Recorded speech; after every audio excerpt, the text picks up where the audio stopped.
नमस्कार, स्वागत है आपका हमारे इस विशेष बुलेटिन में। मैं हूं रेशमा आपके साथ और मेरे साथ हैं मेरी सहयोगी दीपाली। आइए नजर डालते हैं इस वक्त की हेडलाइंस पर। वियतनाम के राष्ट्रपति तो लाम भारत दौरे पर आज नई दिल्ली में प्रधानमंत्री नरेंद्र मोदी से करेंगे मुलाकात। कई समझौतों पर हस्ताक्षर की उम्मीद।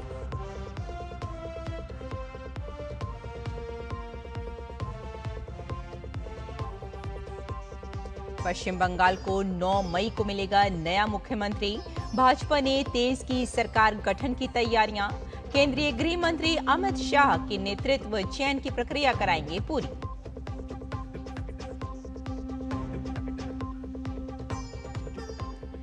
असम में भी सरकार बनाने की तैयारियां तेज। जेपी नड्डा भाजपा की तरफ से केंद्रीय पर्यवेक्षक नियुक्त। तमिलनाडु में टीवी के विधायक दल का नेता चुने गए विजय। केरल में भी तैयारियां तेज।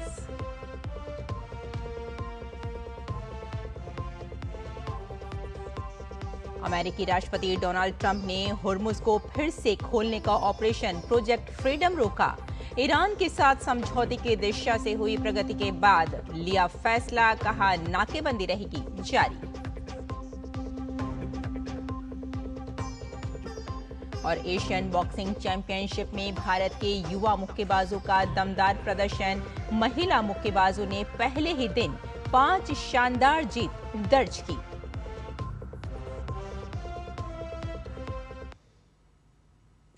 और अब समाचार विस्तार से। वियतनाम के राष्ट्रपति तो लाम भारत की अपनी पहली राजकीय यात्रा पर नई दिल्ली पहुंच गए हैं। इससे पहले वियतनाम के राष्ट्रपति बोध गया गए थे और महाबोधि मंदिर में पूजा अर्चना की।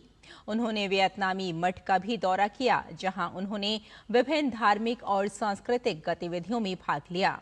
दिल्ली में गृह राज्य मंत्री नित्यानंद राय ने उनका स्वागत किया। विदेश मंत्रालय ने सोशल मीडिया पोस्ट में कहा कि ये यात्रा भारत और वियतनाम के बीच बहुआयामी और मजबूत द्विपक्षीय संबंधों को और सुदृढ़ करेगी। आज राष्ट्रपति तो लाम का राष्ट्रपति भवन में औपचारिक स्वागत किया जाएगा। इसके बाद प्रधानमंत्री नरेंद्र मोदी और राष्ट्रपति तो लाम के बीच द्विपक्षीय संबंधों के साथ साथ क्षेत्रीय और वैश्विक मुद्दों पर व्यापक बातचीत होगी। वहीं राष्ट्रपति द्रौपदी मुर्मू भी उनसे मुलाकात करेंगी। ये दौरा ऐसे समय में हो रहा है जब भारत और वियतनाम अपने व्यापक रणनीतिक साझेदारी की 10 साल पूरे कर रहा है। पश्चिम बंगाल के विधानसभा चुनाव में भाजपा की प्रचंड जीत के बाद सरकार के गठन की तैयारियां तेज हो गई हैं। साथ ही मुख्यमंत्री कौन होगा, इसकी चर्चा भी तेज है। 9 मई को बंगाल में नई सरकार का शपथ ग्रहण समारोह आयोजित किया जाएगा। खास बात यह है कि 9 मई को रविंद्रनाथ टैगोर की भी जयंती है। पार्टी के संसदीय बोर्ड ने केंद्रीय गृह मंत्री अमित शाह को बंगाल में भाजपा विधायक दल का नेता यानी नया मुख्यमंत्री चुनने के लिए केंद्रीय पर्यवेक्षक नियुक्त किया है, जबकि ओडिशा के मुख्यमंत्री मोहन चरण मांझी को सह पर्यवेक्षक नियुक्त किया है। पश्चिम बंगाल में ऐतिहासिक चुनाव परिणामों के बाद शांति व्यवस्था बनाए रखने के लिए चुनाव आयोग ने सख्त कदम उठाया है। मुख्य चुनाव आयुक्त ज्ञानेश कुमार ने राज्य के मुख्य सचिव, डीजीपी और केंद्रीय बलों को किसी भी तरह की हिंसा पर जीरो टॉलरेंस नीति अपनाने का कड़ा निर्देश दिया है।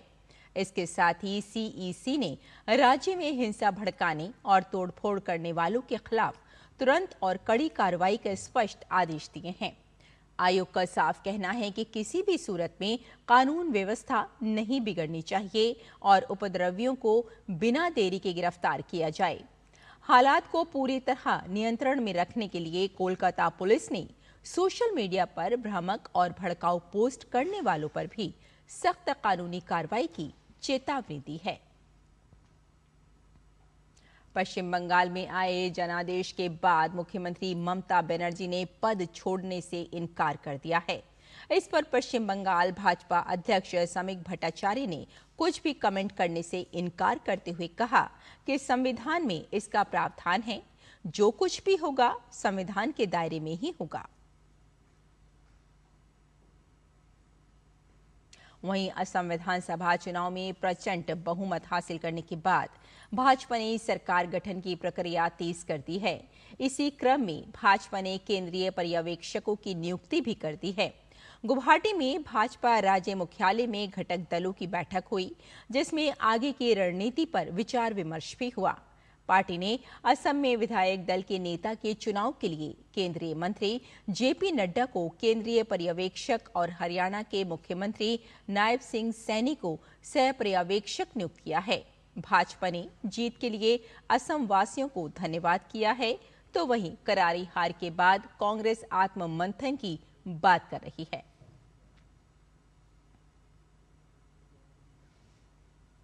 तमिलनाडु में भी राजनीतिक गतिविधियां तेज हो गई हैं। अभिनेता से राजनेता बने सी जोसेफ विजय की पार्टी तमिलगा वेट्री कज़गम टीवीके राज्य की सबसे बड़ी पार्टी बनकर उभरी है।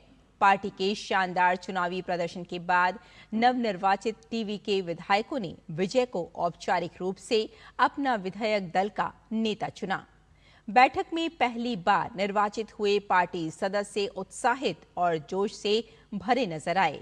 विधायक दल का नेता चुने जाने के साथ ही ये लगभग तय माना जा रहा है कि विजय ही मुख्यमंत्री पद की जिम्मेदारी संभालेंगे। उधर तमिलनाडु के राज्यपाल राजेंद्र विश्वनाथ अर्लेकर ने मंगलवार को मुख्यमंत्री एम.के. स्टालिन का इस्तीफा स्वीकार कर लिया है और उनसे नई सरकार के गठन तक कार्यवाहक मुख्यमंत्री के रूप में पद पर बने रहने का अनुरोध किया। केरल में भी यूडीएफ को मिले बहुमत के बाद राजधानी तिरुवनंतपुरम में सियासी हलचल तेज हो गई है। कांग्रेस पार्टी किसी भी वक्त पर्यवेक्षकों की नियुक्ति कर सकती है, जो मुख्यमंत्री के चयन को लेकर कांग्रेस विधायक दल की बैठक आयोजित कराएंगे और यूडीएफ की मीटिंग के बाद मुख्यमंत्री पद पर फैसला होगा। केरलम विधानसभा की 140 सीटों में से यूडीएफ ने 102 जीती हैं, जबकि मार्क्सवादी कम्युनिस्ट पार्टी नेत एलडीएफ को महज 35 सीटों पर संतोष करना पड़ा। केंद्र शासित प्रदेश पुदुचेरी में विधानसभा चुनाव में एनडीए को दोबारा बहुमत मिलने के बाद सरकार गठन की प्रक्रिया तेज हो गई है। केंद्रीय पर्यवेक्षक डॉक्टर मनसुख मांडविया और केंद्रीय सह पर्यवेक्षक निर्मल कुमार सुराना की मौजूदगी में भाजपा कार्यालय में मीटिंग हुई, जिसमें केंद्र शासित प्रदेश के वर्तमान गृह और खेल मंत्री ए नमसिवयम को बीजेपी विधायक दल का नेता चुना गया। और पश्चिमी एशिया तनाव के बीच अमेरिकी राष्ट्रपति डोनाल्ड ट्रंप ने प्रोजेक्ट फ्रीडम को कुछ समय के लिए रोकने का ऐलान किया है। अपने सोशल मीडिया पोस्ट में ट्रंप ने लिखा कि ईरान के खिलाफ चले सैन्य अभियान में मिली सफलता पाकिस्तान और अन्य देशों द्वारा इस प्रोजेक्ट को रोकने के अनुरोध, इसके साथ ही ईरान के प्रतिनिधियों के साथ एक पूर्ण और अंतिम समझौते की दिशा में हुई प्रगति को देखते हुए आपसी सहमति से प्रोजेक्ट फ्रीडम को कुछ समय के लिए रोकने का फैसला लिया है।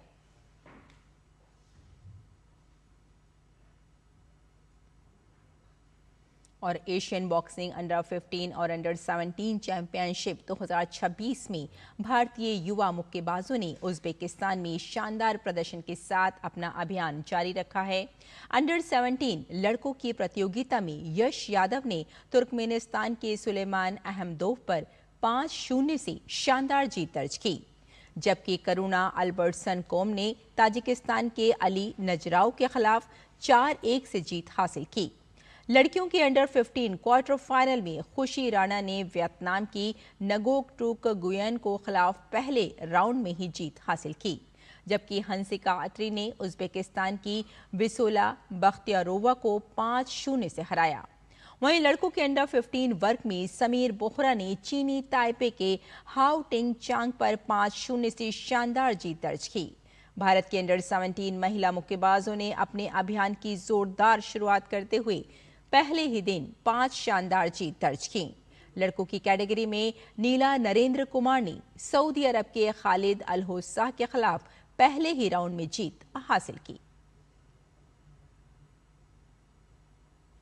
तो हमारे इस विशेष बुलेटिन में फिलहाल इतना ही। मुझे और मेरी सहयोगी दीपाली को यहीं अनुमति दें। नमस्कार।